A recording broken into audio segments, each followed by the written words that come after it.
বিসমিল্লাহির রহমানির রহিম। আসসালামু আলাইকুম ওয়া রাহমাতুল্লাহি ওয়া বারাকাতুহু।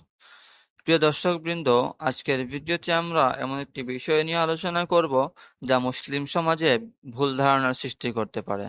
আমরা আলোচনা করব নির্দিষ্ট একটি ভুল ধারণা নিয়ে, যা বিভিন্ন সময়ে বিভিন্ন প্রেক্ষাপটে মানুষের কাছে প্রচার করা হয়েছে, অথচ এর কোনো ভিত্তি খুঁজে পাওয়া যায় না।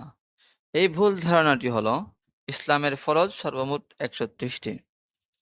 মকসুদুল মোমিনিন এর মতো কিছু অনির্ভরযোগ্য বইপত্রের কারণে সাধারণ মানুষের মধ্যে এ ধারণা বেশ প্রচলিত যে ইসলামের ফরজ সর্বমোট ১৩০টি, যথা ৩০ রোজা ৩০ ফরজ, ৩০ রোজার ৩০ নিয়ত ৩০ ফরজ, ৪ মাযহাব ৪ ফরজ, ৪ বংশ অর্থাৎ মুহাম্মদ ইবনে আবদুল্লাহ ইবনে আব্দুল মুত্তালিব ইবনে হাশিম ৪ ফরজ ইত্যাদি। এই ধারণা ঠিক নয়। ইসলামে ফরজের সংখ্যা ১৩০ থেকে অনেক বেশি।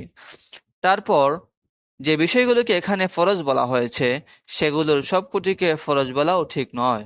যেমন ৪ মাযহাবকে ৪ ফরজ বলা হয়েছে, এখানে সঠিক কথা হলো ফিকহের প্রসিদ্ধ ৪টি মাযহাবই হক এবং আহলে সুন্নাত ওয়াল জামায়াতের পথ ও মতের উপর প্রতিষ্ঠিত। আমাদের দায়িত্ব হলো কর্মক্ষেত্রে কোনো একটি ফিকহি মাযহাব অনুসারে কুরআন হাদিস মোতাবেক আমল করা। তাই কোনো ফিকহি মাযহাবের তাকলিদ তো জরুরি, কিন্তু এজন্য ৪ মাযহাবকে ৪ ফরজ সাব্যস্ত করা ঠিক নয়। অনুরূপ ইমানের বিশুদ্ধতার জন্য খাতামুন নবিয়্যিন হযরত মুহাম্মদ মুস্তাফা সাল্লাল্লাহু আলাইহি ওয়াসাল্লামকে জানা এবং তার প্রতি ঈমান আনা ফরজ। কিন্তু হাশেম পর্যন্ত তার বংশ তালিকা জানা বা প্রত্যেক ব্যক্তিকে আলাদা আলাদা ফরজ গণ্য করা ভুল। তবে মনে রাখতে হবে, নবী করিম সাল্লাল্লাহু আলাইহি ওয়াসাল্লামের পবিত্র সিরাত জানা খুবই গুরুত্বপূর্ণ এবং অনেক বড় সওয়াবের কাজ।